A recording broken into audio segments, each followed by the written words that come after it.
Thanks very much, Natasha. Well, joining me now is Mark Shayler, Chief of Disruption of APE and author of the book Do Disrupt, the Chief Executive of CCA, Marie Forsyth, and Executive Vice President of Business Development with Firstsource, Rick Sturge. Thank you very much for joining me. So, Chief of Disruption, you take it very seriously, don't you, Mark? Kind of. I was always that kid at school that was the disruptive person at the back of the class. And that thing that makes you weird as a kid makes you brilliant now. A good friend of mine is famous for saying. And I've made a career out of being difficult. And that's why I call myself Chief of Disruption. People bring me in to be irreverent, and they bring me in to say, what we're doing now, how could it be done differently? How could it be done better? Because the competition is just round the corner. They're eating your dinner, all of the things, the cliches that we hear all the time. And the best way of dealing with that is to outthink them, is to be smarter, be more agile. And that to me is wrapped up in the word disruption. Anne-Marie? Totally. Organisations today, I think, are under huge pressure to adapt and change very, very quickly and in the pace of competition, as Mark says. And it's easier for some. It's easier if you're setting up today, like a new fintech company or a new disruptor, as they're called. It's much more difficult if you're an older company. We have many more of those, let's face it, that we do business with in utilities, insurance and banking and retail and everything else. And they've got loads of departments and legacy, and they've been around for years and years and years. So for them to suddenly become quite agile is difficult, but that's big on their agenda, and they're needing to do it, they're needing to change. And there's a real concern that customers feel frustrated. What do you think, Rick? Absolutely. You know, I think we live in a very connected world now. The customers are very informed. They're sharing intelligence all the time. Therefore, for legacy organisations, as Anne-Marie said, they've got to keep up. They've got to go with the times and get real about how they're supporting the customers in real time, particularly when you've got challenger brands who are not saddled with that legacy. They can do whatever they like in a hurry and really appeal to the consumers. So, you know, it's a really interesting time for all of us. So, Anne-Marie, how are businesses going to do that? Well, they've got to listen and listen really, really hard to customers. That's the number one thing. And there's so many different ways they can listen now. I mean, obviously, social media has a huge impact, traditional ways. I think the days of the old-fashioned questionnaires, which seem a bit preset, are probably, you know, they're not great for doing that. But probably the most important thing is for everybody in the organisation to move one step closer to customer. So it's no longer acceptable to say, well, they're the customer service department, the rest of us are not customer service, ergo we'll do our other jobs. Everybody's job now is about serving customers. And that goes right to the top. It takes great leadership. So that's probably the number one thing that really needs to happen, is that leaders need to understand that they are there to serve customers as much as the people at the front line and really support them in that. The real concern is that customers are feeling very frustrated, aren't they?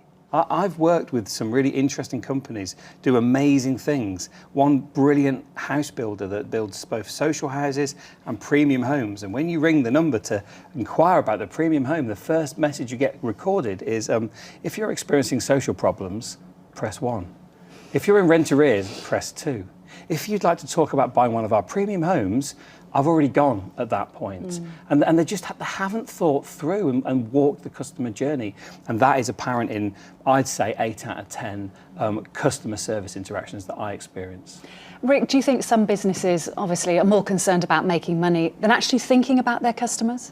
Well, inevitably, they've got to maximise shareholder value. That's what they're there for. But I do think there is a dawning realisation that they ain't going to have a future business if they don't get it right. So in times when margins are maybe tighter, they've got to get the product mix right, they've got to get it out there in the right way, because other people will come in underneath the radar and cause trouble. So, you know, whilst they've got to make money, they've got to do it in the right way. And a lot of the things that we're seeing is, how can you help us drive revenue up? How can you improve satisfaction?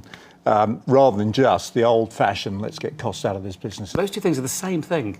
Maximising shareholder value and engaging with the customer, they're the same thing. If you do it well, you'll get better business. The way that we earn money is not by selling stuff anymore, it's by having a relationship with customers. All the big brands know this. Everyone, whether it be Samsung or Dyson or Ford, they're all pushing towards ongoing relationships with customers, not selling them stuff. I think customers feel quite frustrated, don't they? Especially when it comes down to the idea of robotics and artificial intelligence. Anne-Marie? There's a lot of discussion about this. It's a huge topic. Just about every organisation in our network is considering their future with regard to that. And some of the conclusions thus far are that actually, applied correctly, they can be a fantastic resource to taking the difficult stuff out of a customer service role and leaving the nice part, the good conversation, to the human being. So I'm actually quite excited about the future of AI and robotics. I think where we sometimes confuse it is by imagining that we're going to have a world where humans will not have any role in customer service, and I frankly don't believe that. Rick, what do you make of that? Yeah, I think that's right. There's always going to be occasions when people can conclude what they want to conclude with technology. But to just bring one alternative view to account, I was in a contact centre the other week, and an 82-year-old gentleman phoned in, sorted out his car insurance and house insurance. He wanted to talk. He didn't have a mobile phone, didn't have a computer. The only way he was going to get that sorted was to talk, to understand what he was buying. The call took 34 minutes, which would fail any, handling time metric. But it was the right call for him, and he went away a very happy customer, suitably insured, obviously, for another year. But he'll come back. I could just also add to that. I mean, it's about choice. It's also about situation.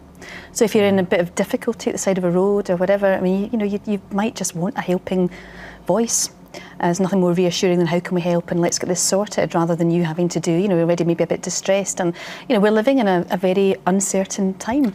And I think it's always good to know that there's somebody there that if you need to, you can speak to. But most times for simple stuff, you don't need it. I think that's a great point. We have an airline client, and typically the contact is when the baggage is gone, the flight's been cancelled, you can't get in the hotel. Inevitably there's a problem to sort out, and they don't want to do that on the mobile. They want to talk to somebody who empathises with the problem and sorts it out. And you just sort of want somebody to say, don't worry, it's all going to be okay. Absolutely right. And it's that emotional intelligence, that EQ, that makes the difference between good customer service and bad customer service, and not in a feigned way, in a genuine way. And we're not able to program that into artificial intelligence yet. Trust me, we will. In 30 years' time, I'm not convinced we'll have many humans at all, if any, involved in customer care. But I've got a feeling that we'll be able to ride the next few years by absolutely exemplary customer care for the difficult cases and AI for the simple ones. Anne-Marie, do you agree with that? I'm not sure. I do think AI is getting very smart. Lots of people are really worried about it, but I've got a kind of a suspicion that I don't think humans are going to go out of fashion anytime soon. I think we're on the beginnings of a revolution here, and we have no idea where it's going to end. I still feel that humans need to talk to humans, though. It'll be my preference. I don't use a self-checkout. I refuse. I go and talk to the man or the woman at the co-op. But I think we can't hold this back. Once we've lit the blue touch paper, AI is going to be everywhere. Once it starts learning, which it will, it'll just continue. This is the beginnings of a revolution, and no one knows where it's going to end. And Anne-Marie, what would be your top tip to other businesses that want to get it right? Real-time information. Use your customer service as a barometer and thermometer of your organisation, so that you're aware of what's happening. You can feel the pulse as it's happening, and that is possible today. There's lots of different ways of doing it. But the really critical thing is to take action, and it's back to the point about culture. Everybody needs to feel that they own a bit of the action around customer service. And in terms of measuring it, then everybody's transforming, everybody's changing, and it's really important not to let good practice go whilst you're doing that. So anchor the stuff that's good. Use, for example, Global Standard, which helps loads of organisations. It's got loads of really helpful processes agreed by hundreds of organisations. It's a good thing to do. So I think anchoring good practice and listening while you're transforming is good. You can't do one and just leave the rest of it. You have to do it all together. Mark, you've got to listen? Yeah, you've got to listen, and you've got to sit in the problem a little bit and just observe. The key business skill we're going to use over the next 20 years is observation, understanding what the customer wants. Be a bit Buddhist about it, just sit in it and see. And there's a really beautiful story about the guy that bought VF Jeans. They own Wrangler and Lee, and he diagnosed or was told that women buying jeans was the second most stressful experience in women apparel shopping. And so he just thought, well, I'm going to go and sit and watch. And it was so confusing. They didn't understand what the cuts were, and he just simplified everything. The key point was he went and understood. And as a bloke, he didn't understand what buying jeans was for a woman. And as somebody on a call centre phone line, they don't understand the problems that I have in my house when I'm trying to read my energy meter or change my dongle on my broadband. So you have to go and immerse yourself in that. Once you've done that, then you can change the service. But the key element after that is understanding that your frontline staff are your intelligence. Don't tell them what to do, ask them how it should be done better, because they are the litmus paper, not you. Mark, some really interesting points. Thank you very much. Anne-Marie, Rick, thank you.